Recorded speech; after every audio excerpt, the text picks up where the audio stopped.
It's trying to connect. Okay, so I should be able to get the data right. So I'm live. Okay, I welcome you to this class, and my name is Damien Seronkoma, like I mentioned before, and I'm going to look at spreadsheets. We are particularly going to look at spreadsheets and how spreadsheets work.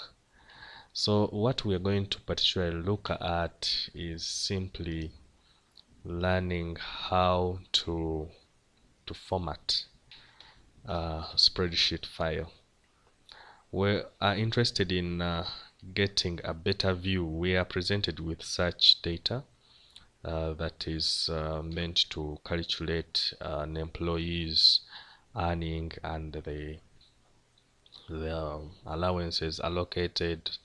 Then we are supposed to make deductions of NSSF, and then have the net pay at the end of the day, what this person is going to carry home. So such is what we're going to look at, is what we're going to actually center down to ensure that we have a proper layout that we need to have. Alright, so when you look at that, basically we have our layout properly stipulated, and we are going to look at how best we are going to display this data. So when you look at this data, it's just data that is in monetary terms.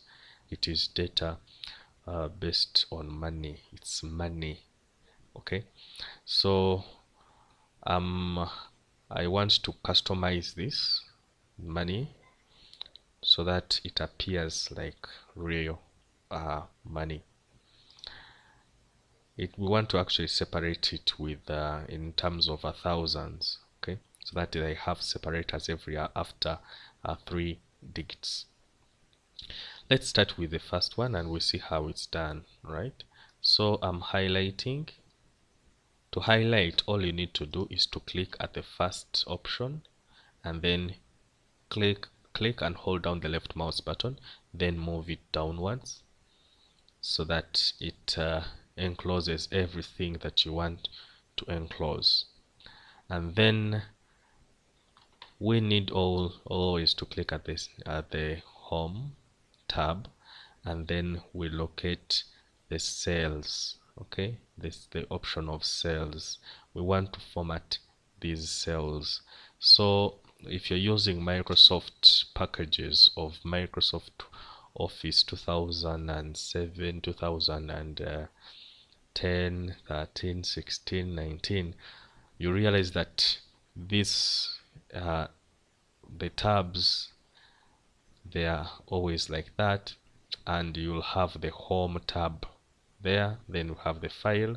My file in this case will be represented by this. So it doesn't matter which application you're using, as long as you have the best software that you are familiar with. Okay, so it doesn't matter that much. Whatever that I'm going to be doing, you can as well find it in other softwares of your choice. Okay, alright, so after clicking at that, I am in need, when you're using Microsoft packages, you'll look for the section of cells, and under cells you'll see the function or the option of format.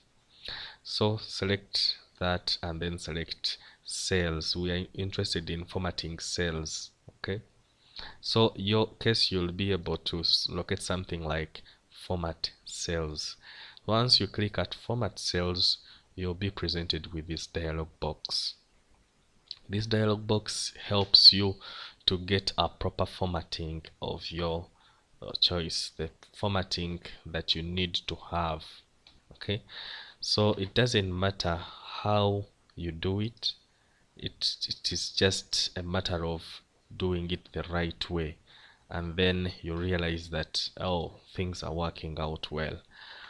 Okay, so possibly people who are, let me just switch to the beta version for people who are using big blue button, so that we can, oops, I've messed up.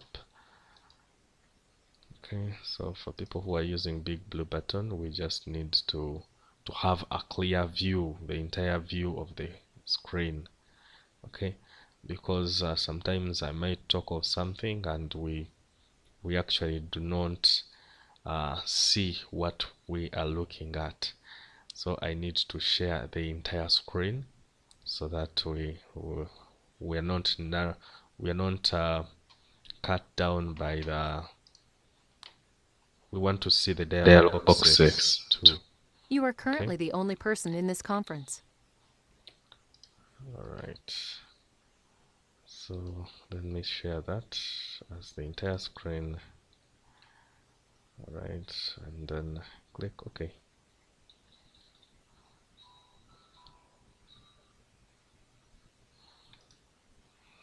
The screen should be able to click that, and then I should be able to select this. Let me just add entire screen and not only window,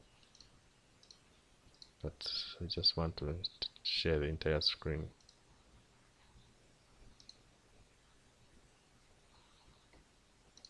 Okay, and that's what I need to take. All right,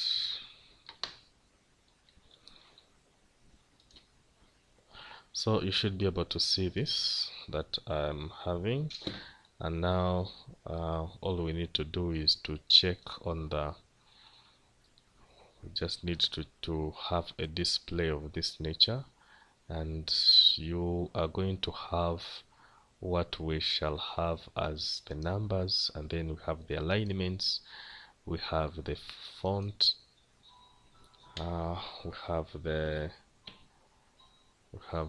borders, okay, and then we have the patterns, and then we have the protection. Okay, so we just need to have all that, and then we have the we just need to have all that, and then we majorly need to customize the look of our files. Okay, so realize that whatever that we have here is the numbers, the display, and the format. Whatever that we have here actually appears up there.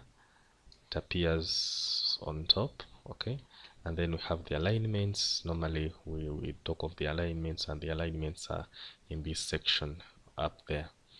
So whatever that you need to do apart from the using the ribbon up there, you can as well do the same thing with the formatting of these cells. Okay, all right, so we want to look at how to separate those in form of thousands.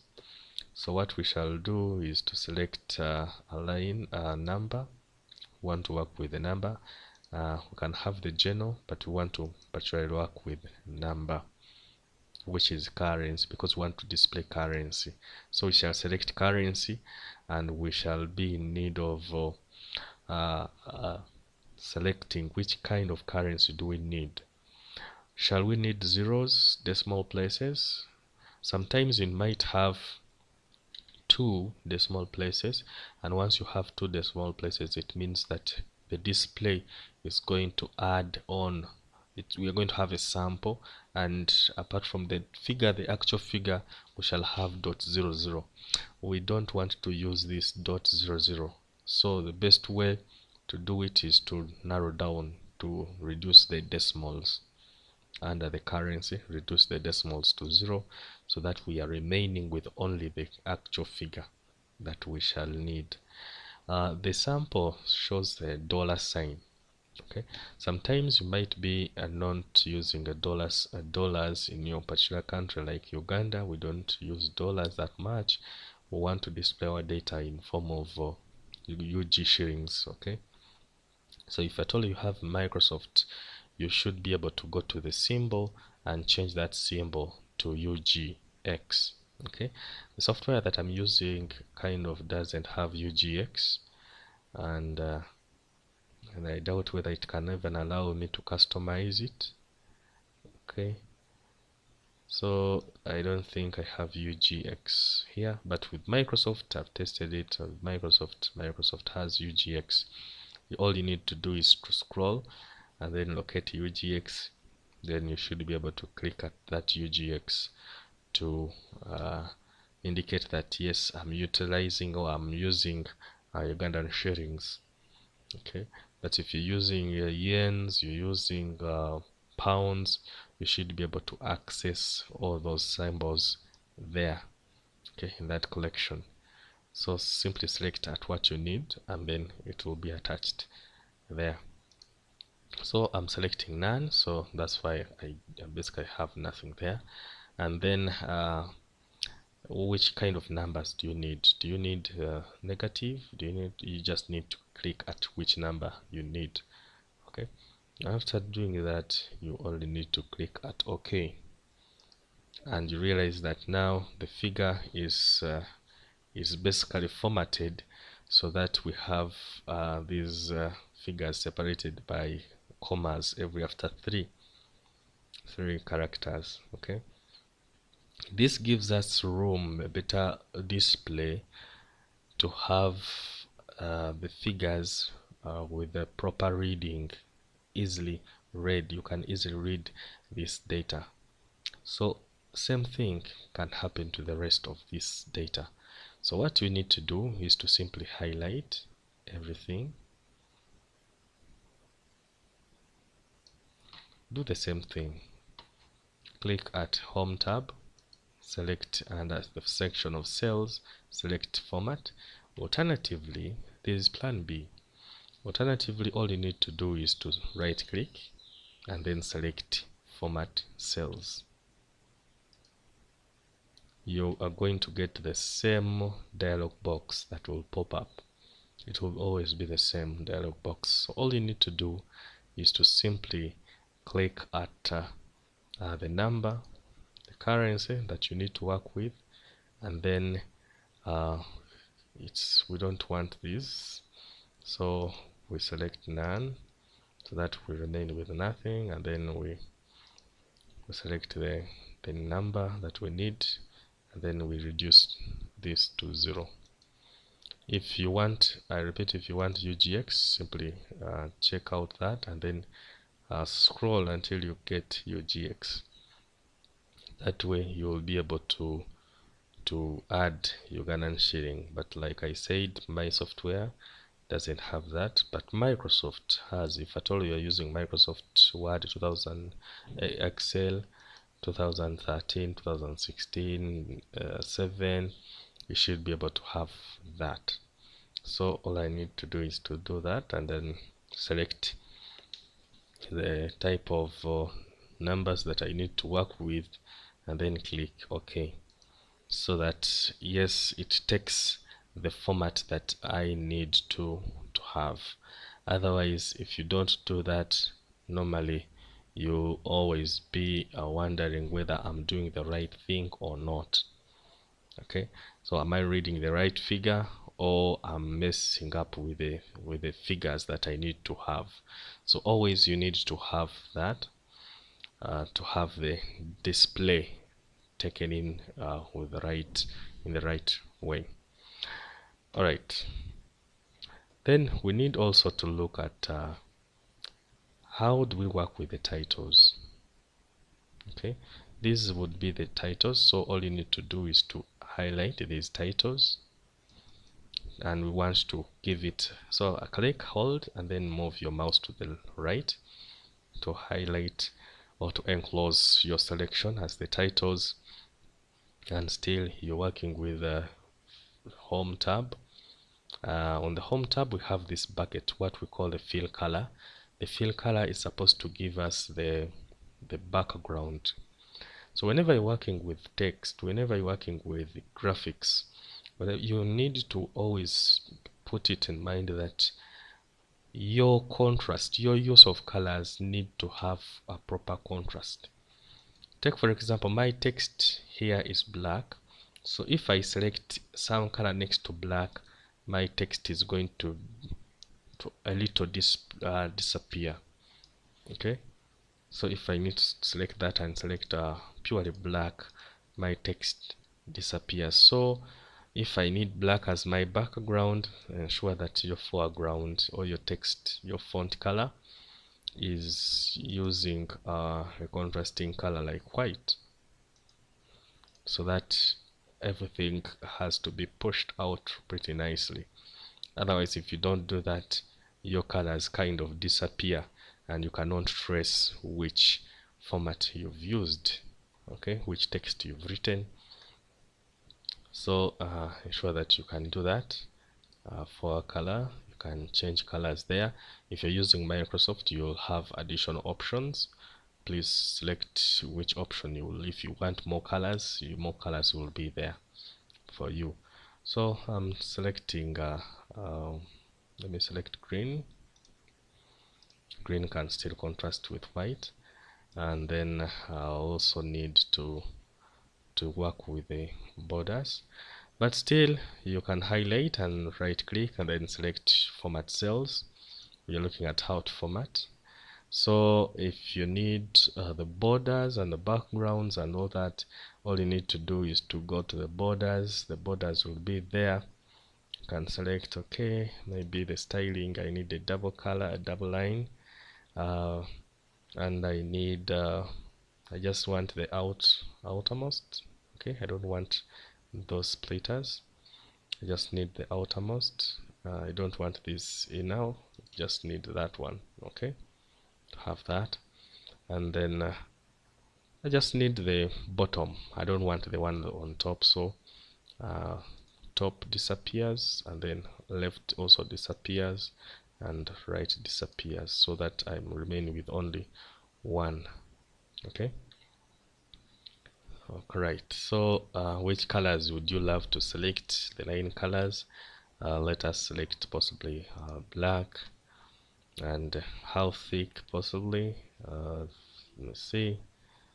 Right, can select that, and then can select the pattern, which kind of pattern. So the pattern is going to give you the background. All right, so if you need a better pattern like dark green, you can select dark green, and then you can also look out for the font. Which font would you love to take?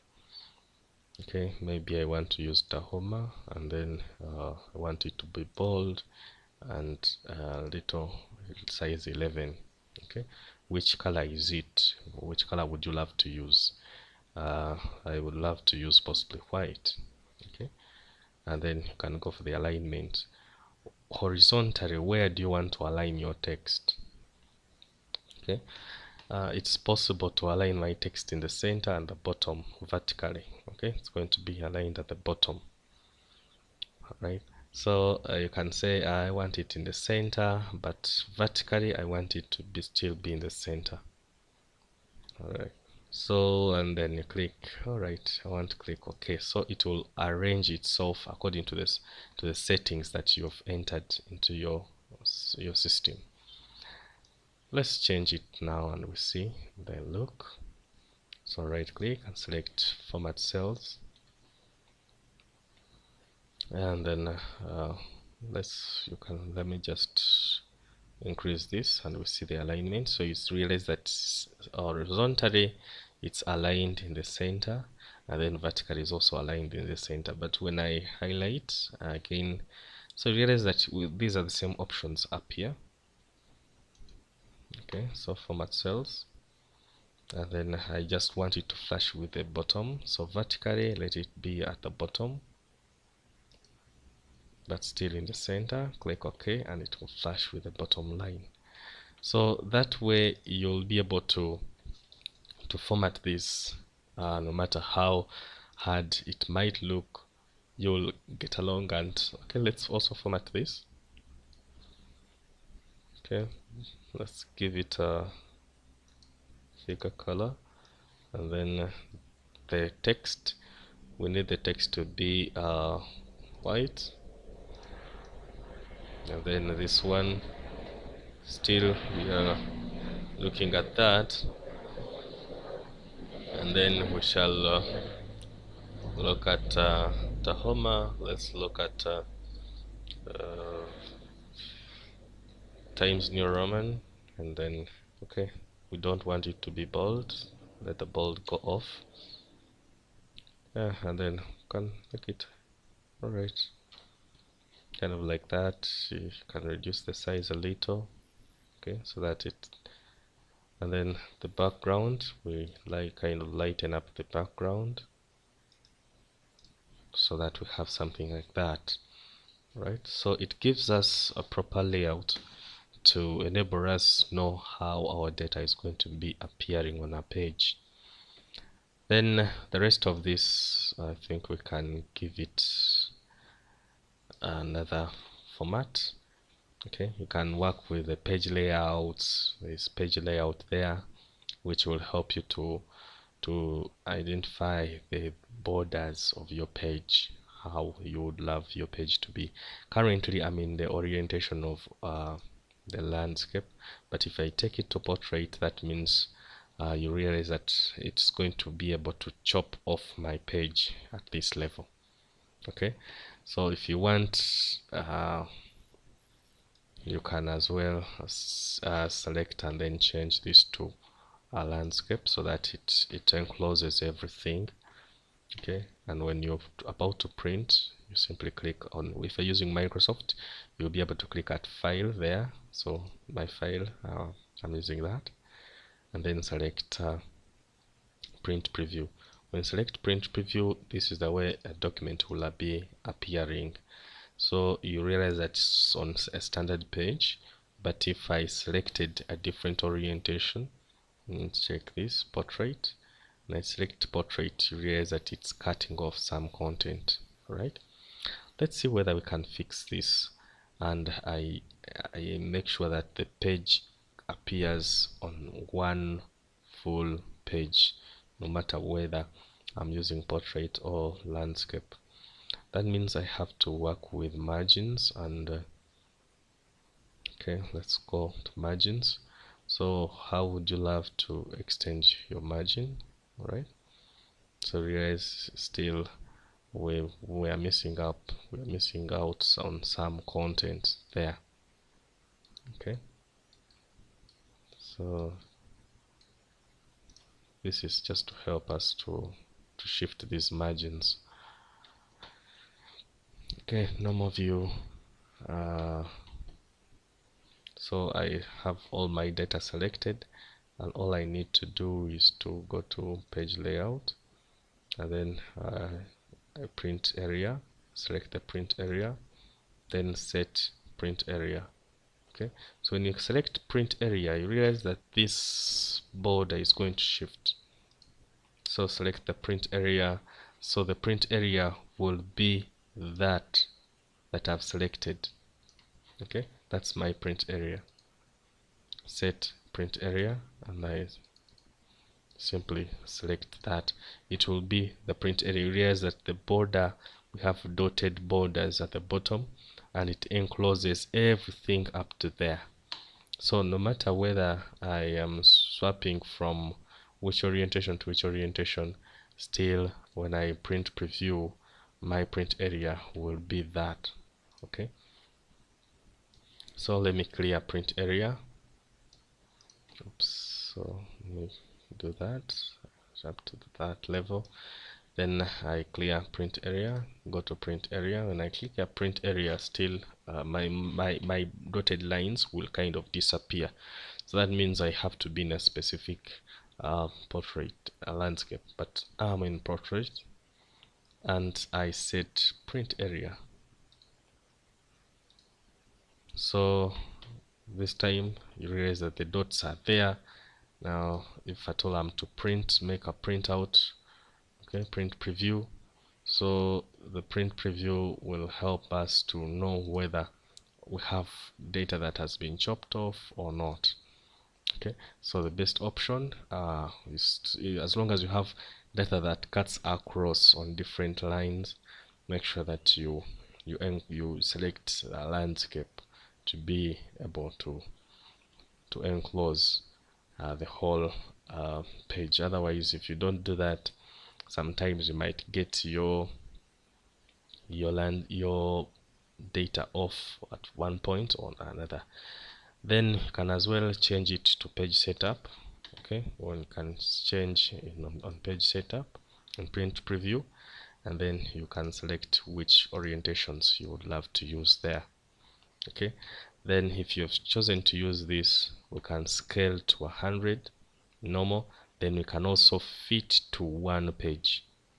When you fit data to one page, no matter which orientation you're on, it's going to force the entire page to be able to shrink onto only fit on one page. Okay, not two, not just one page. Otherwise, it's going to enable this to be able to shrink itself. It's going to fit itself and be able to fit on only and only one page. Okay, that is helpful if you're kind of stranded and you need the particular layout to be on a standard page F4. Okay, and you realize that this F4 size, you don't have to flip it onto this kind of layout, which is landscape or portrait. As long as you're in landscape, yes, data will fit. But if you're in portrait, sometimes data might be able to be cut off at one point. So simply go for the page setup and select which orientation you would love to use. Then select fit to one page. Once you select fit to one page, it's going to force that data to shrink down to only and only one page. So if at all you have data that was cutting across and you have too many columns, you realize that it's going to kind of like this kind of data. Let me just narrow down. I want to narrow down this space, so double click between this and then double click that. Just need to double click the headers, the header sections, or the header rows, header columns, so that your data is fitted in well. Okay, select everything and then you go to page layout. Okay, then you have to ensure that yes, I need to do this, I need to do that. Then please print preview. When you print preview your work, before you normally print, first of all, make sure that you print preview your work so that it fits on one line, on one page, and you can select different layouts. We have these margins. You can set the margins on top. How do you love your margins to be on top? Okay, so you can adjust that. Left, how would you love the margins to be on the left? You can reduce it so that it possibly flattens flush with the left, and then also reduce that so that it flashes. You can also make sure that it flashes with the top, and then flashes with the bottom still. Okay, then the footer, how much do you want for the footer? You can reduce it. Okay, and the header, you can also reduce it. So once everything is on 000, that means the page is simply going to flash with the margins. Okay, so to be able to do that, make sure that you go in for the page setup and then you go in for the margins. There you'll be able to indicate where you want the footers to be, how much space between would you love to allow between the bottom layer and the footer section. Okay, so header, I'm increasing it to 1.5, and the footer, I'm increasing it to 1.5. Then the footer section, right? Header section. The header is that text that normally appears on the header section, but it will normally appear on each and every sheet of paper that you have. So all you need to do is to go in for the header. I'm in the page setup, and then so you need to select this, or alternatively you custom header, left section, center section, and then right section. Left section, maybe I just want the system to have Excel Excel Excel class, and then the right section I have volume 2. Okay, and then click OK. So that way it will appear on each and every page. So possibly down there I will just have the year 2021. Click OK and click OK, right? So basically have what we have in the section, the footer section. This is what we have in the footer section, and then we have in the header section. This is what we have in the header section. When you click OK, you realize that it will appear. You realize that there volume 2 appears there, and then we have 2001. Then so when you close that, that is setting the margins and setting the layout of the page. All right, so that way your data should be able to appear pretty nice. Let's change this background to have slightly that kind of color. Okay, I wanted a light blue or light green, so format cells and whether it can give me a better color. So I'll select for the patterns. I want I don't have more colors here. All right, let's go with that white. Okay, otherwise if you're using Microsoft, you should be able to have more and more colors there. Okay, all right, so these are just patterns that might appear in the background. Okay, let me just give you a sample. Select that and click OK. So realize that it will appear like that, right? But for now this is not that much good for our display. So format cells, and then we select that and take it off, and we click OK. Right. All right, so with that I would love to know whether you have any questions or not. Please let me know through the link, through the comments. You can as well subscribe to my channel. Click the bell and then click at subscribe. There you'll be able to get additional files, additional information, additional videos whenever I make updates or I post any video on my channel. Until next time, may God bless you. Inshallah, keep safe, keep the mask